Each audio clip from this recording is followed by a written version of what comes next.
We are in section 5.2, the definite integral. So far we have a way of finding an approximation to the area under the curve using rectangles. This section will introduce how to find the exact area underneath the curve. So from before, 2 rectangles, 4 rectangles, 6 rectangles, and you can see that that's approximating the area under the curve better as we have more rectangles. So we have a definition here. Let's go ahead and box this. This is a definite integral.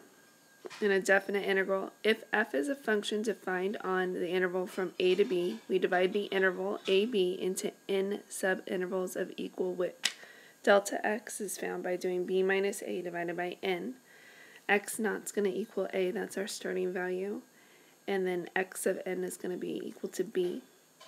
And let x of I star and so forth be any sample points in these subintervals, so that x of I star lies in the ith interval from x of I minus 1 to x of n.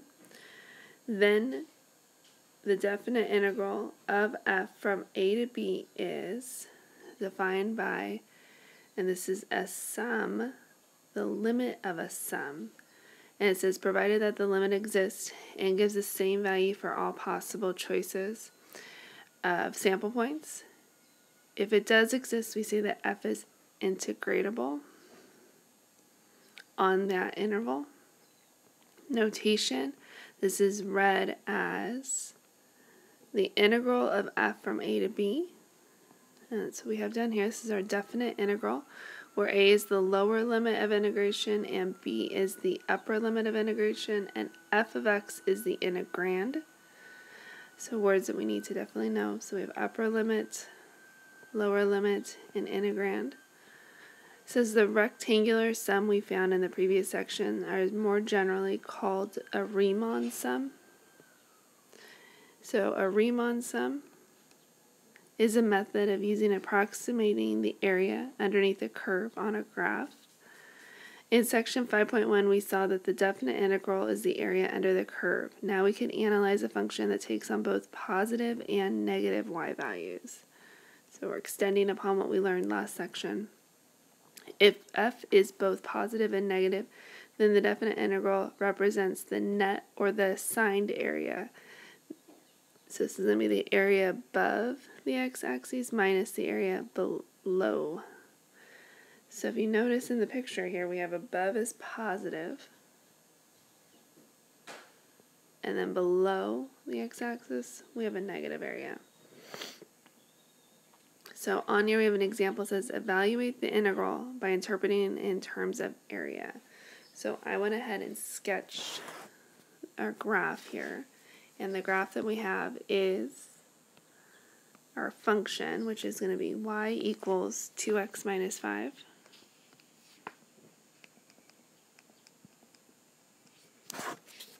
And so it has a y-intercept of 5 and an x-intercept of 2.5. And if you notice, we have two little areas in here. I'm going to go ahead and call this top area here, since we were asking for an integral, that means we're talking about area 1, and we'll call this bottom one area 2. And it's asking for us to go from 0 to 3, and that's why that's drawn like that on my graph. So from 0 to 3, because those are our lower and upper bounds. And so area is going to be, it's that difference. So we have area is equal to A1, which is the one above the x-axis, minus area 2, which is below. On area 1, we have to figure out how to calculate this area, and it does make just a triangle. So the triangle's area is going to be 1/2 base times height. So 1/2 base, well, that's 1/2 also, times the height, which is just 1, minus area 2, which is going to be 1/2 base, which is 2.5, times our height, which is 5. Working this out, we get 0.25 minus 6.25, which equals, this has a negative 6 as our area.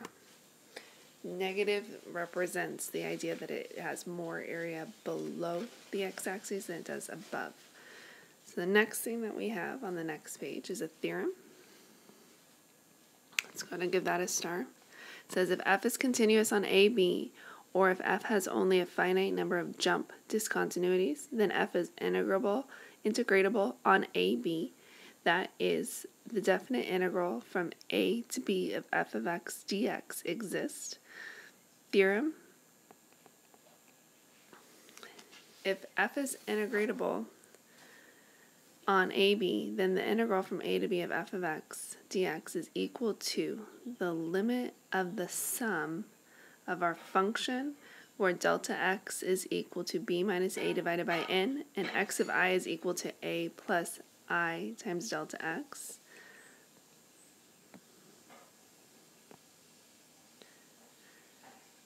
When we use limits to evaluate definite integrals, we need to know how to work with sums.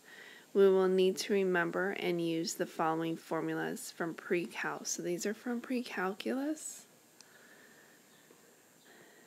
So hopefully these look familiar. First one is the sum from I equals 1 to n of I is the same thing as saying n times n plus 1 divided by 2. And then we have the sum of I squared and the sum of I cubed, also definitely something we should know. And then we also have some rules that were with sigma and saying that if it's a constant and you're summing it, it's just n times c.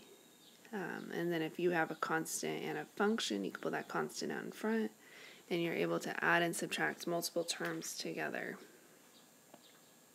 So down below it says, example, find the Riemann sum of, and we have a function, it does say from x between 0 and 3, with 6 terms, taking the sample points to be right endpoints. Explain what the Riemann sum represents with the aid of a sketch. So, first thing that we need in order to do this is we need to figure out our delta x, and that's found by doing b minus a all over n, and b is our upper limit, and that's 3, minus a, which is our lower limit, which is 0, divided by n, which is the number of rectangles that we want. So this works out to be 1/2, and that's what we're counting by. If you think about that, from 0 to 3, to make 6 rectangles, I'm going to be counting by 0.5 or 1/2. The right endpoints now we need to talk about. And with the right endpoints, we do not start our initial rectangle at 0. We're actually going to start it at 0.5. So I'll write it as decimal. So we have 0.5, and then at 1, and then at 1.5, and then at 2, and then at 2.5, and then our last one is going to be at 3. You should have 6 rectangle heights there that we can use. And so in order to find, and I'm going to go ahead and use the same notation that the book does, R6, because it's the right endpoints we're using, and 6, we're going to have the sum from I equals 1 to 6 of my function times delta x. And delta x here is your width of your rectangle, and f of x would be the height of your rectangle. So on this, if you notice, you would be multiplying f of x times delta x, f of x times delta x, and x is changing. Delta x stays the same. So you're actually able to factor out your delta x. And we have f of, your first endpoint is 0.5, plus f of 1, plus f of 1.5, plus f of 2, and plus f of 2.5, plus f of 3. So in order to get your f values, and we're kind of low on room here, but this is going to work out to be delta x, which is 0.5 or 1/2, times, to get f of 0.5, we're going to substitute in 0.5 into our function. So 0.5 squared minus 6 times 0.5 works out to be negative 2.75, plus substituting in f of 1, so substituting in 1 into your function, we get -5, plus substituting in 1.5 into your function, you get -6.75, and then substituting in your next value, which is 2, into your function, we're going to get -8, plus, and then substituting in 2.5, we get -8.75, and then substituting in the last value, which is 3, we get -9. And then working this all out, we're going to end up with an answer, and your answer is going to be -20.125. So see if you guys can graph. We don't have much room here, but see if you guys can graph your function that we have over here on the side. It is all negative. We have a negative area. If you noticed, all your y values are negative. And it would be from x is 0 to 3. So see if you guys can do that on your own. We are on page 6 in section 5.2. This example we're going to go ahead and circle, and we will come back to that together. Down below, there's another example. It says express the limit as n approaches infinity of the sum of our function times delta x, and our sum is going from 1 to n as an integral over the interval from 0 to pi. So since it's telling us that that's our interval going from 0 to pi, our integral is going to be going from 0 to pi. And then we're going to put our function in as our integrand. The function is what we're taking the sum of, except for we're not going to be counting by this ith idea. So we're going to leave this as x to the third plus x times sine of x.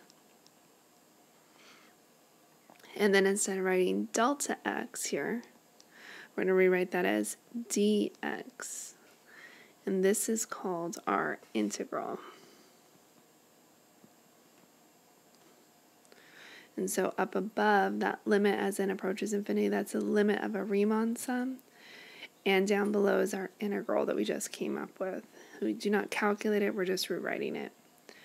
On to page 7, it says we often choose right endpoints because it's convenient for computing limits. A better approximation can be found when using midpoints of the interval, like we saw in section 5.1, the midpoint rule.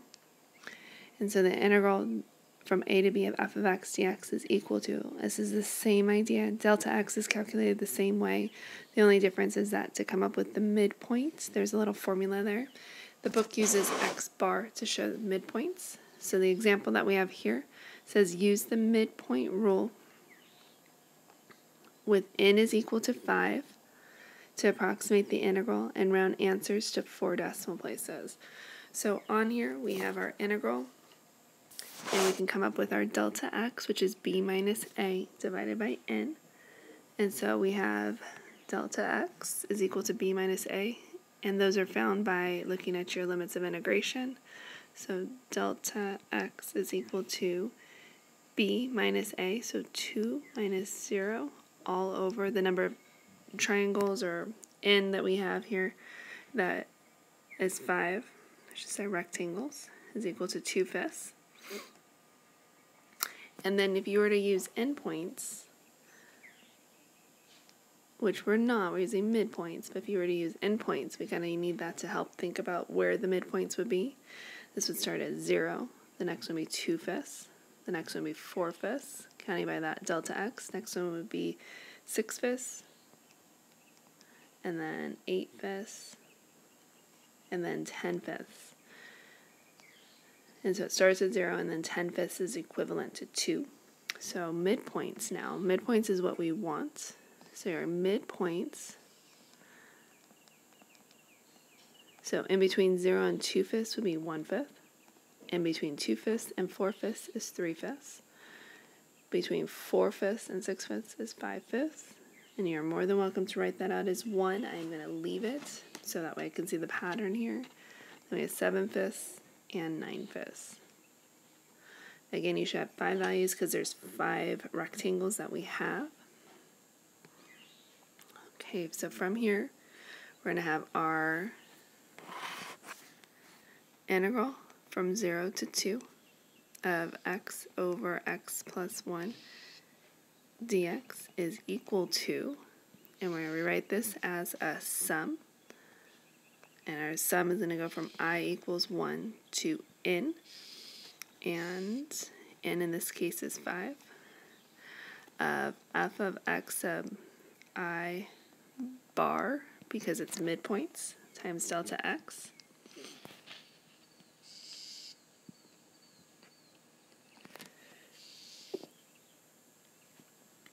Okay, and again, we can factor out that delta x because it's common in all the terms. So delta x in this problem was 2/5 that we calculated up above.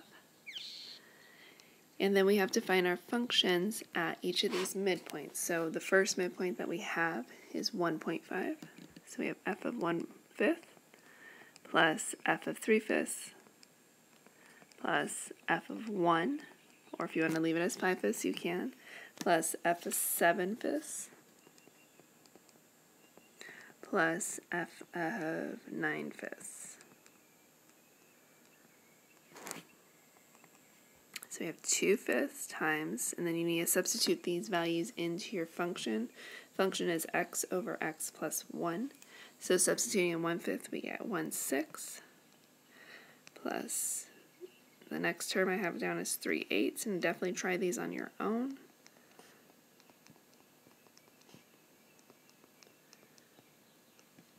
And then working this out, we get 127 over 140. So, or approximately 0.90714. So we found the area under that curve between 0 and 2. Next down here are properties of the definite integral. So it says, suppose f and g are integratable over the interval from a to b and k is a constant. Then you're able to take the integral of each term individually. If there's a constant, you can factor that out. We have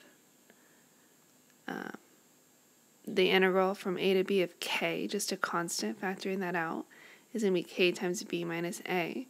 And then we have the integral from a to b of f of x dx is equal to negative. If you notice on this one, if a is less than b. And then the next one that we have here, number 5, if the integral is the limits of integration are the same, it just equals 0. There's no area under there. And then you're able to find a value in between a and c, such as b, and split that integral up into pieces. So the next example we have is the integral. It says evaluate the integral from 2 to 2 of the square root of x squared plus 7 dx. And since those limits of integration are the same, this would just be 0. The next example we will look at together. And then we have down here, it says from pre-calculus, we discuss even and odd functions. Symmetry plays a key role in determining the area for certain functions. A function's even if f of negative x is equal to f of x, or there is a y-axis symmetry. A function is odd if f of negative x equals negative f of x, or the origin it's symmetric to. And then we have if f of x is a continuous on the symmetric interval from negative a to a, then it's even. Then the integral from negative a to a is going to equal 2 times the integral from 0 to a. And if it's odd, that is going to equal 0. So if you draw out a picture, you can kind of see that a little bit better. So again, hopefully we remember even and odd functions. So cosine here. So our function here is, for the example, it says calculate the integral from negative 2 to 2 of x cosine of x. So our function is x cosine of x. And if you were to test and see if this was even or odd, you're just going to go ahead and substitute in negative x. And we have negative x times cosine of negative x. And cosine of negative x is equal to the same thing as just cosine of x. So this is equal to negative f of x. So f of x is odd because of, by definition. So since this is an odd function here, we would have the integral from negative 2 to 2 of x cosine x dx, which is an odd function. This would just be equal to 0. Down below there's some review. It says limit is the y value of a function as it approaches some x value on both sides. A derivative is the slope of the tangent line, the instantaneous rate of change, the limit of difference quotient, and then indefinite integral and definite integral. So an indefinite integral is where we don't have any limits of integration, so it's just an integral symbol, no numbers. And with this we're going to get a function or a family of functions, and we have a plus c. A definite integral is the signed area under a curve. A number, it's the limit of the Riemann sum.